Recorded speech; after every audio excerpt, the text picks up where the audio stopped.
بچوں یہ سبق اپنی مدد آپ سید احمد خان کا ایک مقالہ ہے لکھا ہوا، وہاں سے یہ اقتباس ہے۔ تو قومی ترقی مجموعہ ہے صفحہ 6۔ قومی ترقی مجموعہ ہے، شخصی محنت، شخصی عزت، شخصی ایمانداری، شخصی ہمدردی کا۔ اسی طرح قومی تنزل یعنی کہ قومی زوال، ایک قوم کا زوال مجموعہ ہے، شخصی سستی، شخصی بے عزتی، شخصی بے ایمانی، شخصی خود غرضی کا اور شخصی برائیوں کا۔ اب ان میں ذرا بات سمجھنے کی کوشش کریں، تشریح اس کی بعد میں کرتا ہوں، پہلے ذرا اس کی سلیس سمجھ لیں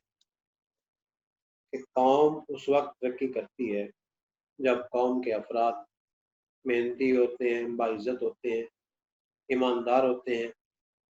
اور ان میں ہمدردی کا جذبہ پایا جاتا ہے۔ اور اسی طرح سے قوم زوال کا شکار ہو جاتی ہے جب قوم کے افراد سست اور کاہل ہوتے ہیں، بے عزت ہوتے ہیں، ان میں ایمانداری برائے نام نہیں ہوتی اور وہ خود غرض بھی ہوتے ہیں۔ نا تہذیبی و بد چلنی، نا تہذیبی یعنی کہ تہذیب و تمدن سے واقف نہ ہونا، بد چلن بد کردار ہونا، اخلاقی اور تمدنی یعنی کہ اخلاقی اور معاشرتی یا باہمی معاشرت کی بدیوں میں شمار ہوتی ہے۔ یعنی کہ نا تہذیبی بد چلنی ایسی برائیاں ہیں جو اخلاقی برائیوں میں اور معاشرتی برائیوں میں شمار ہوتی ہیں۔ در حقیقت وہ خود اس شخص کی آوارہ زندگی کا نتیجہ ہے۔ اگر ہم چاہیں کہ بیرونی کوشش سے ان برائیوں کو جڑ سے اکھاڑ ڈالیں، یعنی کہ ختم کر دیں اور نیست و نابود کر دیں، تباہ و برباد کر دیں، تو یہ برائیاں کسی اور نئی صورت میں اس سے بھی زیادہ زور و شور سے پیدا ہو جائیں گی۔ جب تک شخصی زندگی اور شخصی چال چلن کی حالتوں کو ترقی نہ کی جاتی۔ اب یہ اقتباس میں نے پڑھا، یہ اقتباس قدر اہم ہے تشریح کے حوالے سے۔ اس اقتباس میں توجہ مبذول کرائی گئی ہے کہ ایک قوم کس طرح سے ترقی کی شاہراہ پر گامزن ہو سکتی ہے اور ایک قوم کس طرح سے کن برائیوں کی وجہ سے زوال پذیر ہو سکتی ہے۔ پہلے تو اس میں یہ باور کرایا گیا، بتایا گیا کہ قومی ترقی کا راز محنت میں پوشیدہ ہے، کیونکہ محنت سے، مشقت سے یہ سب کچھ ممکن ہے۔ علامہ اقبال کہتے ہیں نا، زندگانی کی حقیقت کوہ کن کے دل سے پوچھ، زندگانی کی حقیقت کوہ کن کے دل سے پوچھ، جوئے شیر و پیشہ و سنگ گراں ہے زندگی۔ یعنی کہ زندگی محنت و مشقت سے ہی عبارت ہے۔ اب جس قوم کے افراد میں محنت کا جذبہ پایا جائے گا، بقول اقبال، وہی ہے صاحب امروز جس نے اپنی ہمت سے، وہی ہے صاحب امروز جس نے اپنی ہمت سے زمانے کے سمندر سے نکالا گوہر فردا۔ اب ایک قوم میں جب جد و جہد کا جذبہ، محنت مشقت کا جذبہ پایا جاتا ہے تو وہ قوم ضرور ترقی کرتی ہے۔ جب قوم کے افراد میں عزت نفس کا خیال ہوتا ہے، ایک دوسرے کا احترام کرنا وہ سیکھ جاتے ہیں، وہ قوم پروان چڑھتی ہے۔ اسی طرح سے جب کسی قوم کے اشخاص میں ایمانداری، نیک نیتی پیدا ہوتی ہے تو اس سے بھی قوم پھلتی پھولتی ہے، اور اس سے بڑھ کر قوم کو ترقی دینے والی جو چیز ہے، جو امر ہے، وہ ہے ہمدردی۔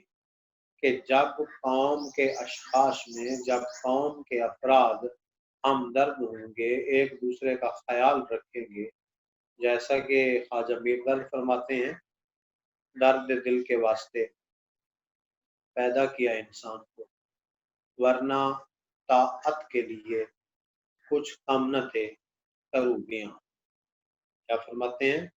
درد دل کے واسطے پیدا کیا انسان کو، ورنہ طاعت کے لیے کچھ کم نہ تھے کروبیاں۔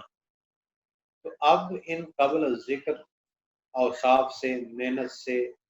عزت نفس سے، ایمانداری سے اور ہمدردی سے ایک قوم ترقی کر سکتی ہے، قوم کا مستقبل روشن ہو سکتا ہے۔ اب اگر اس کے برعکس قوم میں یہ خوبیاں نہ ہوں، خامیاں ہوں، مثال کے طور پر اگر قوم کے افراد سست ہیں، کاہل ہیں، ان میں عزت نفس نام کی کوئی چیز نہیں ہے، وہ بے ایمانی کے مرتکب ہوتے ہیں، ان میں خود غرضی ہے اور مختلف قسم کی برائیاں ہیں، تو یہ ایسی برائیاں ہیں، یہ ایسی خامیاں ہیں جس سے معاشرہ تباہ و برباد ہوتا ہے،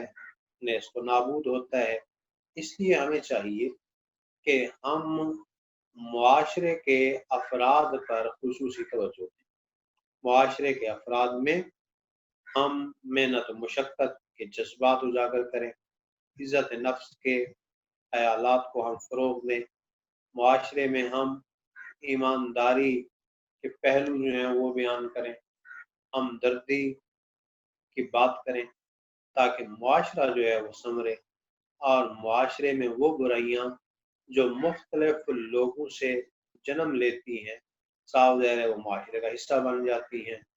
اب ان برائیوں کو ہم نہ ہی طاقت سے ختم کر سکتے ہیں، نہ ہی دوسروں کی مدد سے ہم انہیں ختم کر سکتے ہیں۔ ان برائیوں کو ختم کرنے کا واحد راستہ ہے کہ ہم شخصی زندگی کو بہتر کریں، ہم شخصی چال چلن کی حالتوں کو بہتر کریں۔ اس کا ہمیں یہ فائدہ ہوگا کہ ہماری شخصی زندگی اور شخصی چال چلن بہت بہتر ہو جائے گا۔ وہی بات ہے، اقبال کہتے ہیں نا، اپنے من میں ڈوب کر پا جا سراغ زندگی، اپنے من میں ڈوب کر پا جا سراغ زندگی، تو اگر میرا نہیں بنتا نہ بن، اپنا تو بن۔ تو صاف ظاہر ہے کہ جب ہم معاشرے میں اصلاح احوال کے جذبات کو بیدار کریں گے، اس سے معاشرتی خامیاں دور ہوں گی اور معاشرے کے افراد ترقی کی راہ پر گامزن ہوں گے۔ تو لہٰذا کسی قوم کی ترقی کا راز ہی یہ قابل ذکر اوصاف ہیں کہ اس قوم کے افراد محنتی ہوں، باعزت ہوں، ایماندار ہوں، اور ان میں ہمدردی کا جذبہ پایا جائے۔ اور یہ جذبات اور یہ اوصاف جب ہم معاشرے کے افراد میں اجاگر کریں گے، پیدا کریں گے، تو معاشرتی زندگی اور معاشرتی چال چلن بہت عمدہ، بہت بہتر ہوگا۔ آگے اقتباس دیکھتے ہیں۔ آئے میرے عزیز ہم وطنوں، اب یعنی کہ ملت اسلامیہ سے، ہندوستانیوں سے، اہل ہند سے مصنف مخاطب ہیں، اگر یہ رائے صحیح ہے کہ اگر میں صحیح بات کر رہا ہوں تو اس کا یہ نتیجہ ہے کہ قوم کی سچی ہمدردی کا، کہتا ہے کہ اگر میری بات عمدہ ہے، بہتر ہے، درست ہے، میں نے کوئی مبالغہ اختیار نہیں کیا، تو میں آپ سے یہی کہتا ہوں کہ آپ قوم سے سچی ہمدردی کریں، سچی خیر خواہی کریں، یعنی کہ ہمدردی اور خیر خواہی سے ہم قوم کو عمدہ بنا سکتے ہیں، ہم قوم کو سنوار سکتے ہیں، ہم قوم کے افراد کا چال چلن بہتر کر سکتے ہیں۔ غور کرو، پھر دعوت فکر دیتا ہے کہ غور کریں تمہاری قوم کی شخصی زندگی اور شخصی چال چلن کس طرح پر، کس طریقے پر عمدہ ہو تاکہ تم بھی ایک معزز قوم ہو۔ کہتا ہے لہٰذا میں سب کو دعوت فکر دیتا ہوں کہ وہ قوم کے افراد کی زندگی پر اور قوم کے افراد پر، افراد کے چال چلن پر ذرا غور و فکر کریں۔ دیکھیں کہ ہم قوم کی شخصی زندگی کو اور قوم کے افراد کے چال چلن کو یا قوم کے شخصی چال چلن کو ہم کس طرح سے بہتر کر سکتے ہیں تاکہ تم بھی ایک معزز قوم ہو۔ یعنی کہ ملت اسلامیہ ہی سے مخاطب ہے، کہتے ہیں ملت اسلامیہ تو ایک معزز قوم ہے۔ اسی قوم کے بارے میں اقبال فرماتے ہیں نا، اپنی ملت پہ قیاس اقوام مغرب سے نہ کر، اپنی ملت پہ قیاس اقوام مغرب سے نہ کر، خاص ہے ترکیب میں قوم رسول ہاشمی۔ صاف ظاہر ہے کہ اب ملت اسلامیہ کا تعلق ایک معزز قوم سے ہے اور اسی معزز قوم کے افراد کی شخصی زندگی متاثر ہے، شخصی چال چلن متاثر ہے، اور اس شخصی زندگی کو، شخصی چال چلن کو ہم نے سنوارنے میں اپنا کردار ادا کرنا ہے۔ کیا یہ سوال کرتا ہے، کیا جو طریقہ تعلیم و تربیت کا، بات چیت کا، وضع و لباس کا، سیر سپاٹے کا، شغل اشغال کا تمہاری اولاد کے لیے ہے، اس سے ان کی شخصی چال چلن، اخلاق و عادات، نیکی و سچائی میں ترقی ہو سکتی ہے؟ حاشا و کلا ہرگز ممکن نہیں۔ سوال کرتا ہے کہ ہمارے یہاں جو تعلیم و تربیت کا، جو طرز تکلم کا، جو گفتگو کا، جو شغل اشغال کا طریقہ کار وضع ہے، یعنی کہ اس طریقہ کار میں خامیاں ہیں۔ کہتے ہیں کیا اس طریقہ کار کے ذریعے سے تعلیم و تربیت کا جو موجودہ طریقہ کار ہے، جو گفتگو کا موجودہ طریقہ کار ہے، جو ہمارے شغل اشغال کا طریقہ کار ہے، کیا اس سے ہم اپنی آنے والی نسل کو، موجودہ نسل کو، آنے والی نسل کو کیا سنوار سکتے ہیں؟ کیا ان کے چال چلن میں، کیا ان کے اخلاق و عادات میں ہم کوئی بہتری دیکھ سکتے ہیں؟ کہتے ہیں مجھے تو ایسے محسوس ہوتا ہے کہ ہمارے یہاں جو تعلیم و تربیت کا، جو بات چیت کرنے کا، جو شغل اشغال کا طریقہ کار وضع ہے یا اختیار کیا گیا ہے، اس سے ہم معاشرے کے افراد کو بہتر نہیں بنا سکتے، معاشرتی چال چلن کو بہتر نہیں کر سکتے، اخلاق و عادات کو ہم ترقی نہیں دے سکتے۔ آگے لفظ استعمال کرتا ہے حاشا و کلا۔ حاشا و کلا کا مطلب ہے ہرگز ممکن نہیں۔ تو یہ لفظ تنزن استعمال ہوا ہے، یہ لفظ مایوسی ظاہر نہیں کرتا، طنز کے طور پر سر سید نے استعمال کیا، کیونکہ سر سید احمد خان معاشرتی زندگی سنوارنا چاہتے تھے اور معاشرے کے افراد میں، اشخاص میں جو خامیاں سر سید احمد خان دیکھ رہے ہیں ان کی نشاندہی کر رہے ہیں۔ آگے اقتباس، جبکہ ہر شخص اور کل قوم خود اپنی اندرونی حالتوں سے آپ اپنی اصلاح کر سکتی ہے۔ بہت عمدہ بات ہے کہ معاشرے کا ہر شخص، قوم کا ہر فرد یا ہر قوم اپنی خامیوں کا جائزہ لے کر، یعنی کہ خود احتسابی کے عمل سے گزر کر، خود احتسابی کا عمل اختیار کر کے ہر شخص، ہر قوم اپنی اصلاح کر سکتی ہے۔ کہا جاتا ہے نا کہ انسان کا سب سے بڑا جج یا انسان کا سب سے بڑا منصف انسان کا اپنا ضمیر ہی ہے، انسان کی اپنی ذات ہی ہے۔ تو جب کوئی شخص اپنی خامیوں پر نظر دوڑائے گا، جب کوئی قوم اپنی خامیوں پر نظر دوڑائے گی، تو اس میں اصلاح کا مادہ پیدا ہو سکتا ہے۔ وہ اپنی خامیوں پر غور و فکر کر کے اپنے آپ کو سنوار سکتی ہے، کامیاب ہو سکتی ہے۔ تو اس بات کی امید پر بیٹھے رہنا کہ بیرونی زور انسان کی یا قوم کی اصلاح و ترقی کرے، اس قدر افسوس بلکہ نادانی کی بات۔ بہت عمدہ بات ہے کہ انسان خود احتسابی کے عمل سے گزر کر اپنی اصلاح کر سکتا ہے۔ جب انسان دوسروں پر اکتفا کرتا ہے یا یہ کہتا ہے کہ میری اصلاح کا ذمہ دوسروں پر عائد ہوتا ہے یا میری ترقی کا دار و مدار دوسروں پر ہے، تو سر سید کہتا ہے کہ یہ میرے نزدیک ایک کم عقلی ہے، یہ نادانی ہے۔ کیونکہ جب ہم مکمل طور پر دوسروں پر اکتفا کرتے ہیں، اپنی صلاحیتوں کو بروئے کار نہیں لاتے، اپنی صلاحیتوں کا استعمال نہیں کرتے، یعنی کہ ہم تانا آسانی کا شکار ہو جاتے ہیں، سستی اور کاہلی کا شکار ہو جاتے ہیں، اپنے اوصاف کو، اپنی خصوصیات کو پس پردہ ڈال دیتے ہیں، تو پھر ہم دوسروں کے محتاج ہو جاتے ہیں۔ تو یہ دوسروں کی محتاجی ہی اصل میں نادانی ہے۔ آگے مثال دی گئی، وہ شخص در حقیقت غلام نہیں، کہ ایسا شخص میرے نزدیک، سید کہتا ہے کہ میرے نزدیک ایسا شخص غلام نہیں ہو سکتا جس کو ایک خدا ناترس نے، ایک ظالم شخص نے، جو اس کا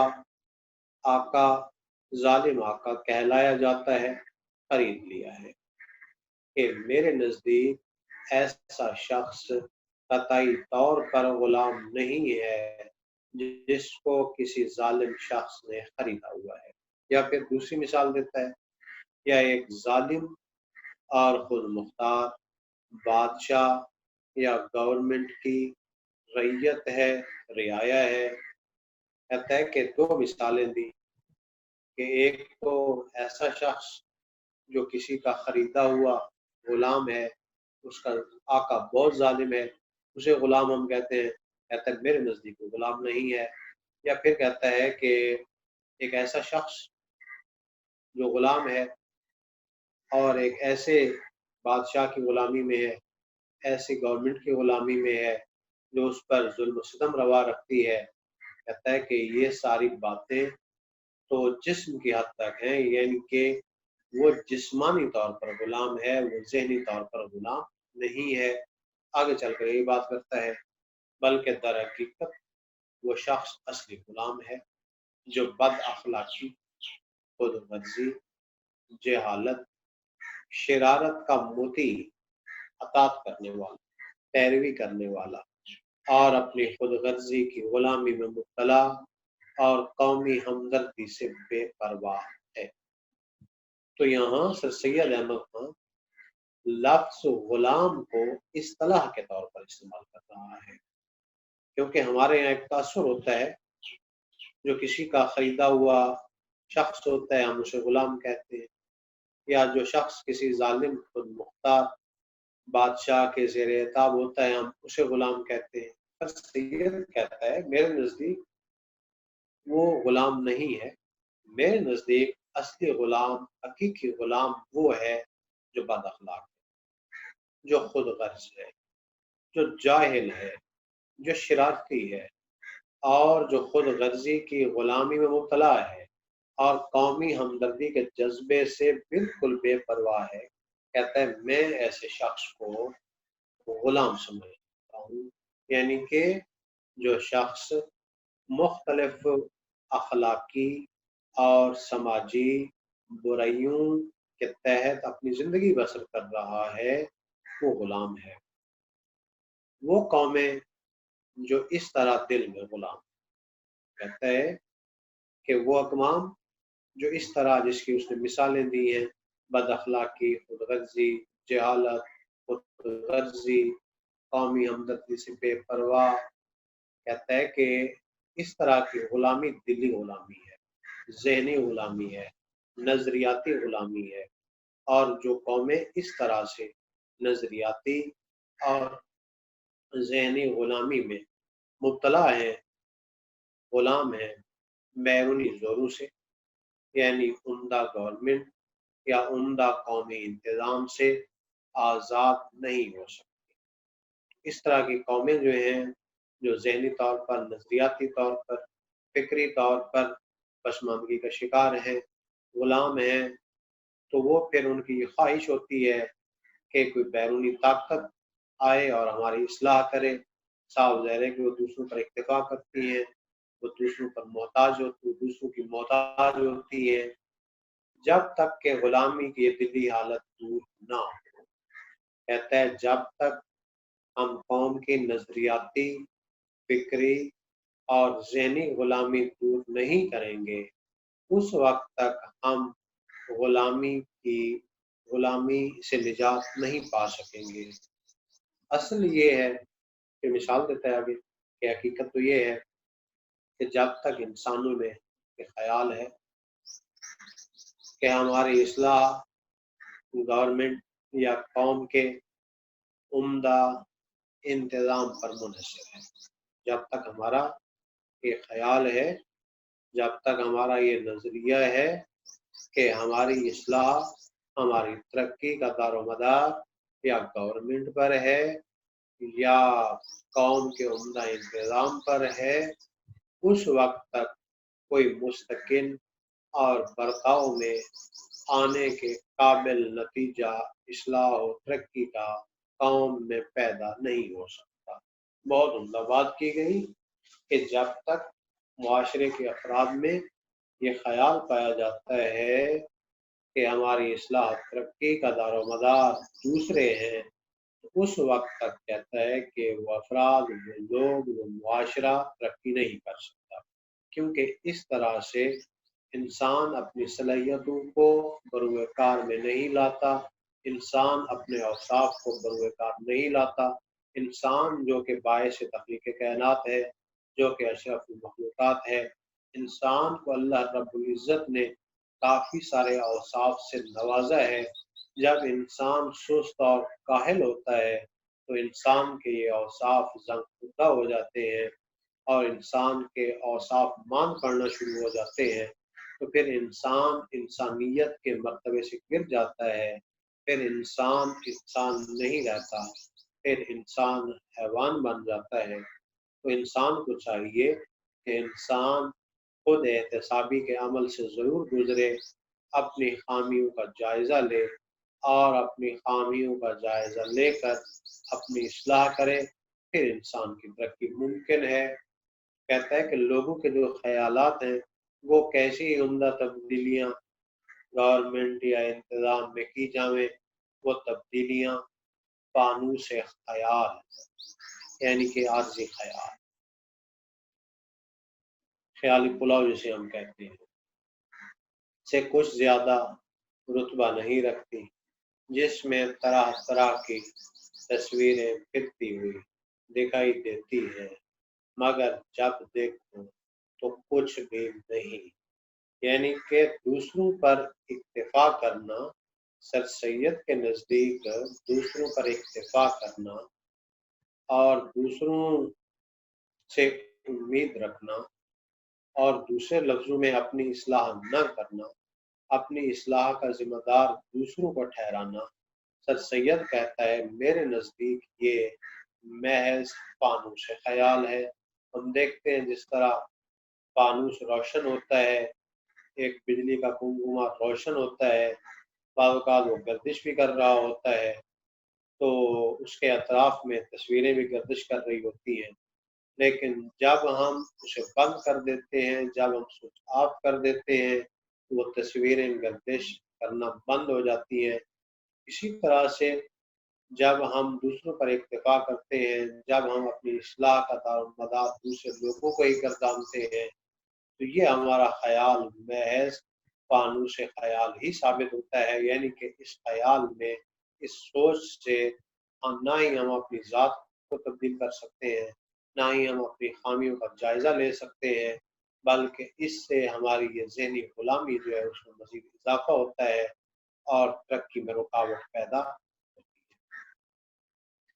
آگے اقتباس بظاہر تو چھوٹا سا اقتباس ہے، لیکن تشریح کے لیے اہم ہے۔ انسان کی قومی ترقی کی نسبت ہم لوگوں کے یہ خیال ہے، ساتھ ساتھ اس کی سلیس سنتے جائیں، تشریح اس کے بعد میں ہوگی۔ انسان کی قومی ترقی کی نسبت کہ انسان کو اگر ہم ترقی دینا چاہیں تو اس کے متعلق ہمارا یہ خیال ہے کوئی خضر ملے۔ اب خضر ویسے کلمی ہے، کلمی ادبی اصطلاح میں جب شاعر یا نثر نگار اپنے کلام یا اپنی تحریر میں کسی آیت، کسی حدیث، کسی شخص، کسی قول، کسی واقعے، کسی داستان کی طرف اشارہ کرے اور پوری بات ذہن نشین ہو جائے، اسے عموماً ہم تلبیہ کہتے ہیں۔ اب خضر جو ہے یہ تلبیہ کے طور پر استعمال ہوا ہے کہ خضر علیہ السلام کہا ان کے بارے میں یہ جاتا ہے کہ فرشتہ صرف انسان ہے اور بھولے بھٹکے ہوئے لوگوں کی اصلاح کرتے ہیں۔ قرآن مجید میں بھی ان کا تذکرہ ہے۔ حضرت موسیٰ علیہ السلام کو ان سے مستفید ہونے کا موقع میسر آیا تھا، لہذا ہمارے معاشرے میں پائے جانے والے افراد کا بھی یہی خیال ہوتا ہے کہ ہمیں کوئی معجزہ درکار ہو، کاش کوئی خضر جیسا رہنما ہمیں بھی میسر آ جائے، گورنمنٹ کے پاس بہت زیادہ پیسہ ہو، سخی ہو اور ہمارے ساتھ کام کر دے۔ اس کے یہ معنی ہے کہ ہر چیز ہمارے لیے کی جاوے۔ کہتا ہے اس کا مطلب تو یہ ہے کہ سب کچھ ہمارے لیے کیا جائے اور ہم خود نہ کریں۔ یہ ایسا مسئلہ ہے کہ سب کچھ ہمارے لیے کیا جائے، ہم خود کچھ بھی نہ کریں، یہ ایک مسئلہ ہے۔ اگر ہم اس مسئلے کو، اگر ہم اس بات کو کہ ہم خود کچھ نہ کریں اور سب کچھ ہمارے لیے کیا جائے، اگر ہم اس بات کو ہادی، ہدایت دینے والا، رہنما، رہنمائی دینے والا، اس بات کو اگر ہم اپنا ہادی اور رہنما بنا لیں تو تمام قوم کی دلی آزادی کو برباد کر دے اور آدمیوں کو انسان پرست، یعنی کہ دوسروں کا محتاج بنا۔ حقیقت ایسا ہونا قوت کی پرستش ہے، پوجا ہے، اور اس کے نتائج انسان بنا دیتے ہیں، جیسا کہ صرف دولت کی پرستش سے، پوجا سے انسان حقیر و ذلیل ہو جاتا ہے۔ ابھی اقتباس میں نے پڑھا ساتھ، تو اس کی سلیس بھی میں نے آپ کو بتائی، لیکن آتے ہیں اس کی وضاحت کی طرف۔ اس اقتباس میں ہم نے دیکھا کہ معاشرتی ترقی کا راز بتایا گیا۔ عموماً ہمارے یہاں جو عام لوگوں کے خیالات ہیں وہ یہ ہیں کہ ہمیں کوئی معجزہ درکار ہو، ہمیں کوئی معجزہ مل جائے۔ مثال کے طور پر خواہش ہوتی ہے افراد کی، اشخاص کی، کہ ہمیں کوئی خضر جیسا رہنما میسر آئے اور ہم جس ملک میں زندگی بسر کر رہے ہیں وہاں کی گورنمنٹ کے پاس فنڈز، پیسہ، خزانہ زیادہ ہو اور وہ ہمیں نوازتی ہی جائے۔ تو یہ ایک ایسی بات ہے، یہ ایک ایسی سوچ ہے، اس سے ہم محدود ہو کر رہ جاتے ہیں۔ اور انسان میں اللہ تعالیٰ نے جو اوصاف رکھے ہیں کیا انسان کو اللہ تعالیٰ کی ذات نے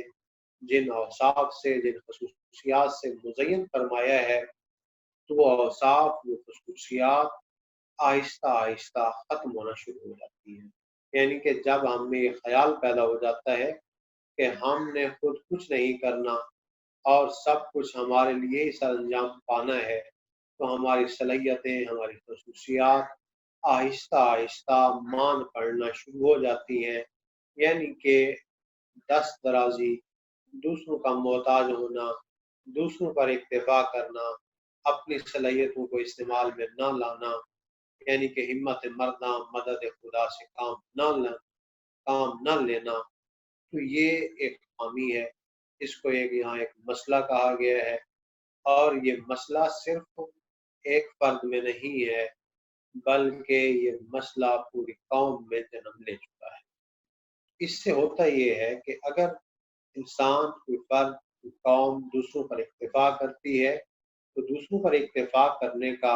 اس قوم کو، اس فرد کو سب سے بڑا نقصان یہ ہوتا ہے کہ وہ دوسروں کا محتاج ہو جاتا ہے۔ یعنی کہ وہ آدمیوں کی، وہ انسانوں کی پوجا کرنا شروع کر دیتا ہے۔ یہاں لفظ انسان پرست استعمال ہوئے ہیں، یعنی کہ دوسروں پر اکتفا کرنا، اپنی خصوصیات کو، اپنی خامیوں کو پس کش ڈالنا، یہ انسان پرستی ہے۔ اس کو علامہ اقبال نے بڑے اپنے منفرد انداز میں بیان کیا۔ اقبال کہتا ہے، پانی پانی کر گئی مجھ کو